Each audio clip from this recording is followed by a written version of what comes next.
Palavra da Verdade, com Hernandes Dias Lopes. Eu quero ter a alegria e o privilégio de tratar com você sobre um dos assuntos mais relevantes da sociedade, da família, da igreja, que é o relacionamento entre pais e filhos. E quero basear esta mensagem em Efésios capítulo 6, versos de 1 a 4. Vamos à leitura deste texto. Filhos, obedecei a vossos pais no Senhor, pois isto é justo. Honra teu pai e a tua mãe, que é o primeiro mandamento com promessa, para que te vá bem e sejas de longa vida sobre a terra.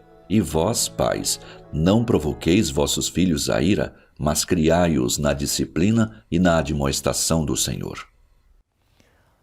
O conflito pais e filhos não é novo. Ele recua ao começo da história. Esta tensão sempre existiu. É claro que na medida que os anos vão se passando, os séculos vão se dobrando, os milênios vão chegando, esta crise se agrava e mostra a feiura da sua carranca. Um dos sinais do fim dos tempos é que os filhos seriam desobedientes aos seus pais. Esse conflito de gerações, esta tensão dentro de casa, onde o coração dos pais não está convertido aos filhos, nem o coração dos filhos convertido aos pais, gera maldição na família. Porém, este certamente não é o propósito de Deus.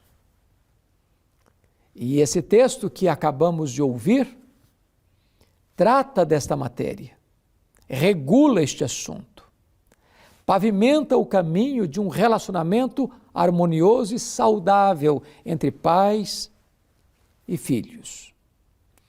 Eu gostaria de começar com o papel dos pais. Agostinho de Hipona, que foi um dos expoentes da história da igreja nos primeiros séculos, disse que um pai deve educar seus filhos 20 anos antes deles nascerem.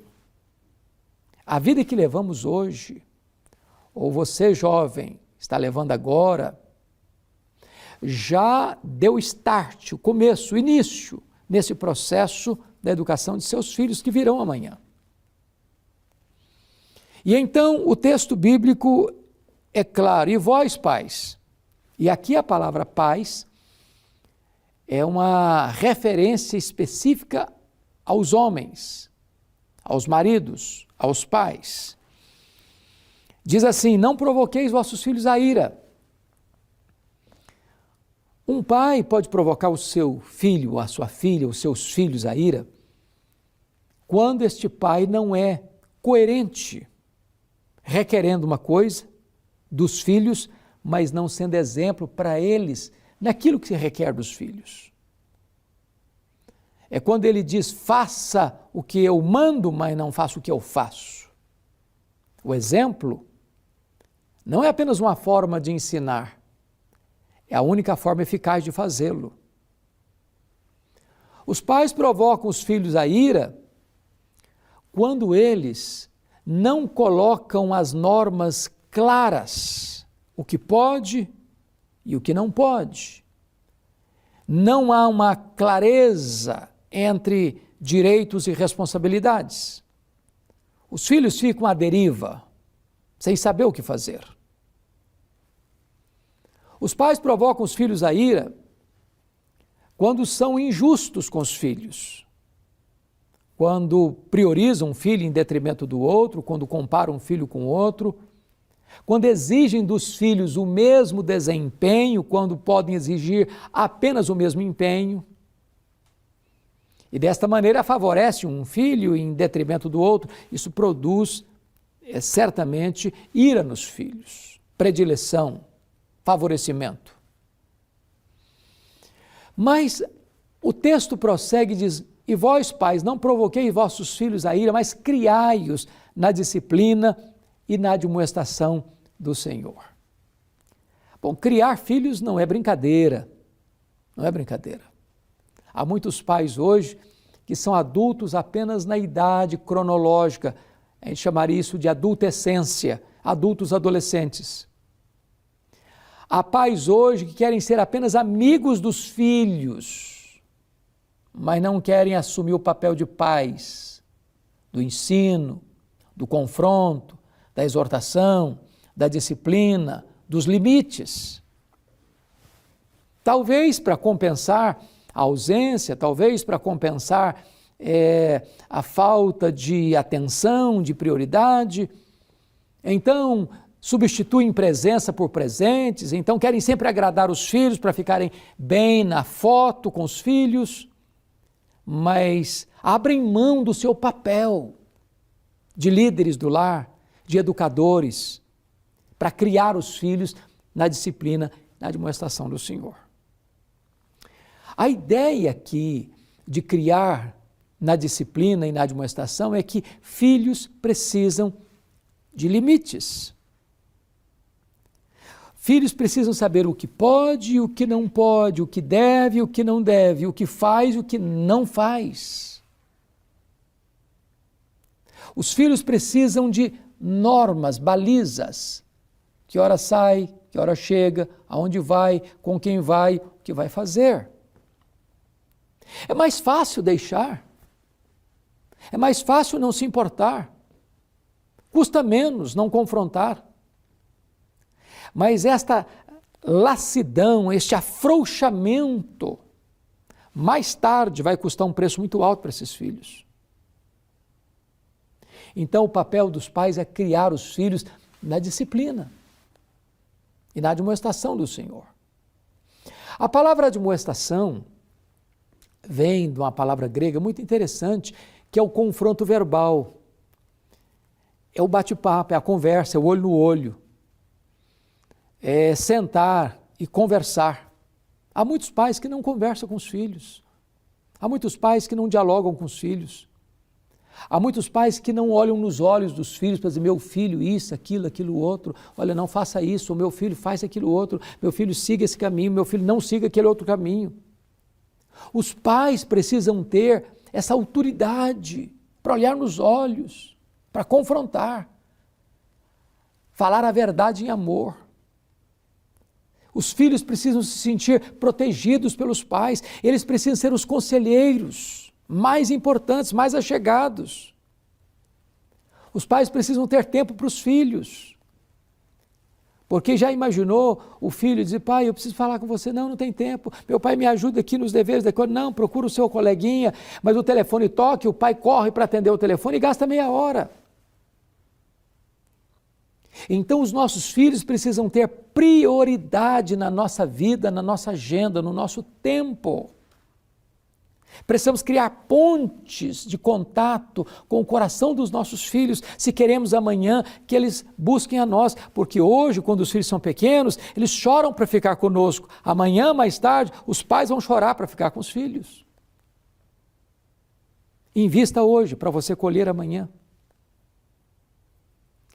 Mas o texto diz, criai-os na disciplina e na admoestação do Senhor. Não basta apenas dar uma boa educação para os filhos, não basta apenas ter uma boa casa, dar roupa, dar calçado, dar conforto. Os nossos filhos precisam, sobretudo, de salvação, de conhecerem a Deus, de terem uma experiência com Deus. A fé se aprende em casa. Nós precisamos passar o bastão da fé para os nossos filhos, para que eles conheçam a Deus, para que eles vejam em nós, seus pais, um exemplo de vida cristã, digna de ser imitada e seguida. Mas agora note comigo que depois de falar do papel dos pais, o apóstolo Paulo vai tratar do papel dos filhos, e Paulo diz assim, filhos, obedecei a vossos pais no Senhor, pois isto é justo. A palavra pais aqui já não é só pai, homem, marido. Pais aqui é pai e mãe. Então, cabe aos filhos obedecerem ao pai e à mãe. Porque desobedecer pai e mãe é uma evidência de decadência.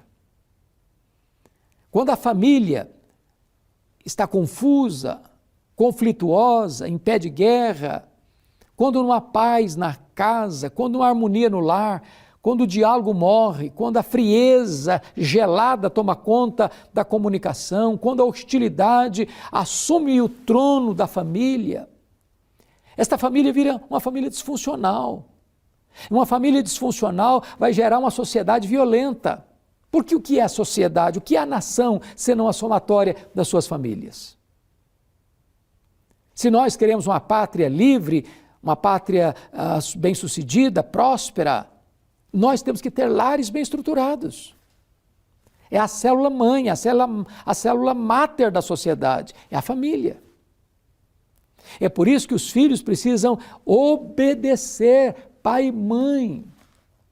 Eu sou pastor há 40 anos. Durante toda a minha vida eu cuidei de pessoas. Eu nunca vi um filho desobediente a pai e mãe que fosse feliz na vida, bem-sucedido na vida, tivesse sucesso na caminhada, fosse bem-sucedido no casamento ou tivesse uma vida plena, maiúscula, superlativa. Esse é um princípio básico. Filhos, obedecei vossos pais no Senhor, porque isso é justo. Mas ainda o texto prossegue e diz o seguinte: honra teu pai e tua mãe. Honrar é mais do que obedecer. É possível obedecer e não honrar. É possível ser um legalista dentro de casa, mas não honrar pai e mãe. Jesus ilustrou isso com a parábola do chamado filho pródigo, onde o filho mais velho trabalhava, nunca saiu de casa, nunca gastou dinheiro com vida dissoluta, mas trabalhava como escravo. Ele não tinha amizade com o pai, ele não se deleitava no pai, ele era um escravo dentro de casa. O texto diz que os filhos precisam honrar os pais. Honrar os pais. Não ser um motivo de tristeza para os pais, mas dar prazer para os pais. Porque obedecem, porque honram, porque cuidam, porque velam pelos pais. Quando os pais chegam na velhice, eles não desamparam os pais. E é uma bênção, uma promessa divina para os filhos que honram seus pais. Primeiro, vida longa. Quantos filhos têm sua vida ceifada precocemente porque não escutaram os pais?